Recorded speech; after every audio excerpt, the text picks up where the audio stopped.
Hi, Dr. Lim here. Today we continue the story of Paso. This is actually not a motivation story, but this is about the dark story of Paso. I seldom tell this story, but it may not do well for the good reputation of Paso. But over the years, I saw many DXN leaders committing the same mistake again and again. Maybe I should tell this story as an educational message for those leaders. What they should do when suddenly a lot of money comes into their life and turns them crazy. By right, when a lot of money comes into your life, it should be a happy incident, right? It depends on how you handle the money.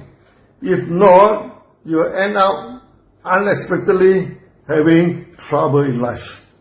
So today the story is how money can make you crazy. You're not prepared for it. Come back to Paso. In the beginning, he was still serving in the government, doing odd jobs, getting about 250 ringgit per month. That times 1 USD could trade for 2.5 ringgit. So about $100 a day.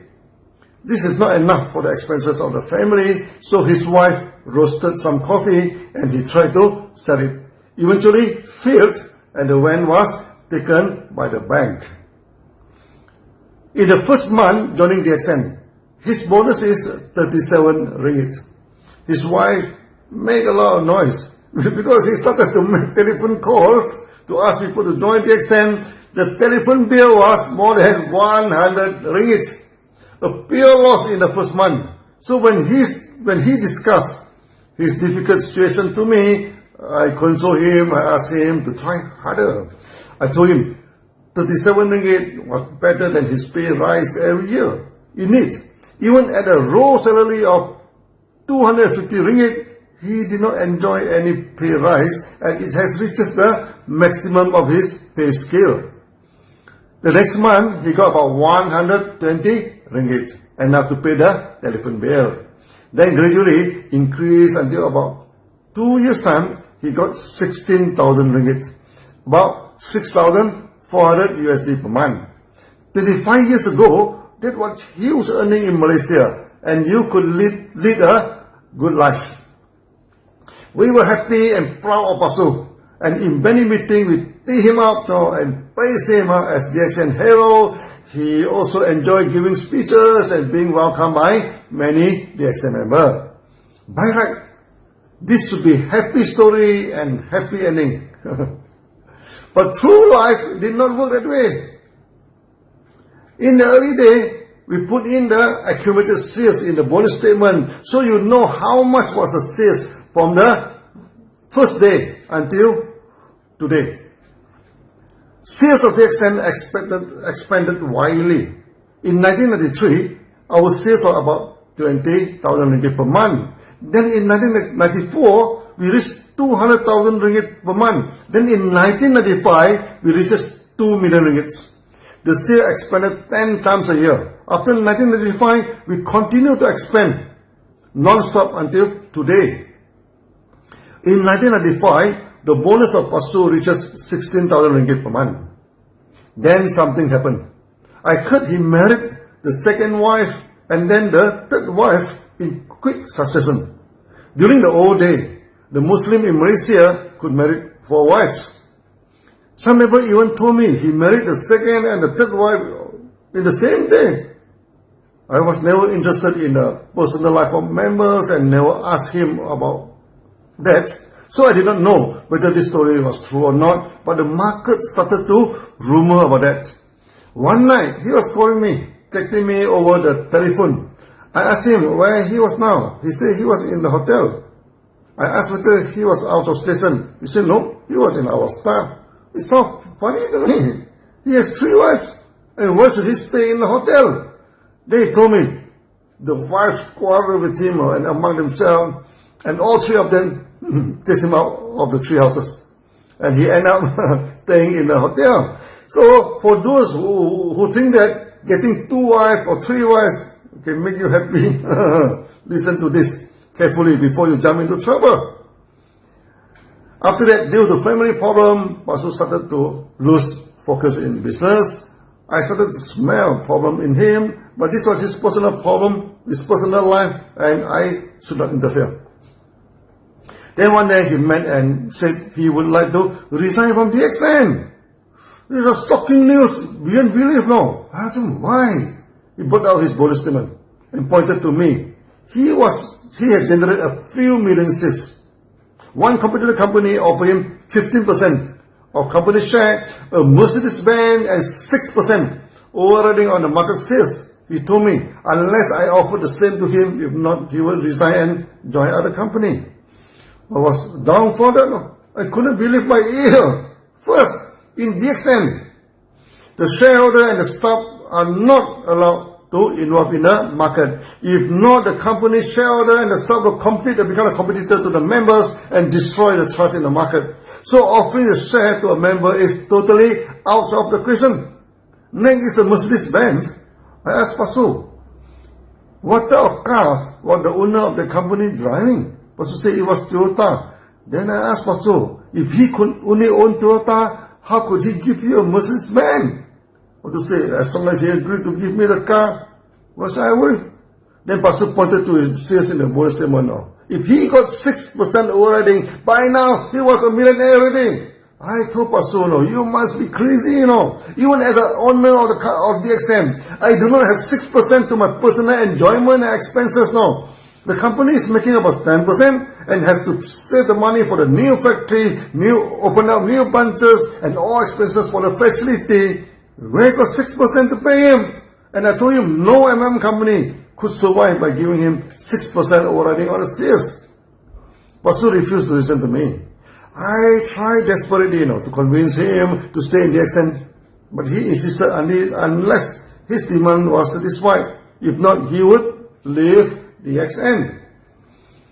Suddenly, I realized after months of teeing him up, many competitors started to headhunt him and offer heaven and earth to him. My negotiation with him failed and he left DXN. His liver sends shockwave in the market, and rumors started to circulate that DXN going bankrupt and collapse soon. But be fair to Pasu, this rumor was not spread by him, but by the competitor company that headhunted him. Before Pasu left DXN, I advised him not to speak badly about the company. If not, there's no way he could come back to DXN. We have a strict rule that if any member was terminated or resigned due to joining a competitor company, we shall not reinstate him back unless he joins as a fresh member and starts anew. The competitor took this opportunity, and spread rumors that they were the supplier of DXN. Now they stopped the supply, and DXN was at the edge of collapse. They welcome the DXN member to join them and offer a lot of status. If you are SA, then they offer you Ruby. If you are Ruby, then you become Diamond, and etc. and etc. So for the first time, I was facing such a immoral competition, Then we studied the competitor closely. We found that they do not have a farm and a factory, just some trading company, which is talking very big. So DXN launched a counter-attack and openly asked, where is the farm and factory were? If the company can offer you a position, then they can offer your downline the position too. And how are you going to get good income? Everybody would flock to the company to ask for a position, and very few would focus on the effort on the market. Those working hard to own a position will feel cheated, and many idiots sitting at home also getting good position. So why should they work hard for that? So a company like this will surely collapse. After about 4 months' time, Pastor come back to see me and asking me to reinstate him back in DXN. The company after saw him terminated by DXN, suddenly demanded a few million shares before they could let him claim the 6% and only pay the down payment of the car unless he generate the multi-million shares. He has to pay the installment. Suddenly, Pasu lost all the bonus and income in the company. When member knew that he wanted to come back to DXN, they strongly, protest against it and asked me, not to take him back. I see his leaving has created such a negative impact in the company and in the market. I told Pastor, DXN would not take him back. He came back many times to me, finally tears in his eyes and begged me, I was in great dilemma. If I accepted him back, then there would be no discipline in the market. Any leader may simply leave and join a competitor company. After that, things turn sour, then come back again. They can destroy the company. On top of that, many DXN members make it clear they would not accept him back. In less than a year, the competitor company collapsed and went bankrupt under the competition from DXN. This was the irony part. They keep on predicting DXN would collapse and bankrupt, yet eventually they are the one who fail and bankrupt. Pastor was in big trouble, totally lacking any income. He begged me and always tears in his hand, in his eyes. Eventually I accepted him back. As emotionally I'm attached to him, because Pastor was the first active member who brought up DXN.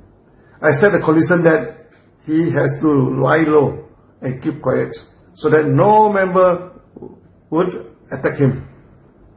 Pastor was the only DXN member that we registered back. After that, whoever left DXN or terminated, we never reinstated them back unless they joined as a fresh member. By now, you must have realized why I never mentioned the name of Pastor and never tee him up in public. It was due to this unhappy incident. Pastor was not the only case where DXN member, after got good bonuses, then they were lured and cheated by the competitor, jumped the ship and end up with big failure.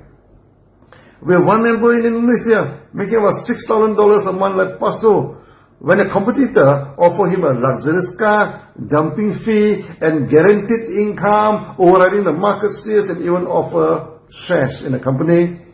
He also came to see and to bid goodbye. I told him the story of Pastor. Yet he refused to accept my advice. Eventually, the competitor company also went bankrupt, and he was in bad shape. We never received him back. And he attacked DXN after he left. Pastor at least never attacked DXN. Later, we had similar experiences in Philippines, India, Mexico, and various parts of the world. Many of them were easily conned by the sweet words and the rosy promises by the competitors. I remember well in one speech by our Crown Ambassador, Budiman Salim, for those who simply jump ship, their future will be the past. They simply face a bad situation in future, fail, and live back by their past. We welcome competition in a healthy way because it can sharpen and enhance our services and competitiveness. But we condemn those competitors who use dirty techniques to spread false rumors and make empty promises to our leaders. Nowadays, we give a lot of training to leaders, want their income become better. In DXN, the main problem is not having enough money. The problem is money comes too fast and make you wild. So you should prepare yourself. While building your career in DXN, when money comes too fast, you should not be spoiled by it and turn crazy. This is all the story for Pastor. After joining DXN back, he kept a very low profile and led a satisfactory but quiet life. DXN was always in his heart.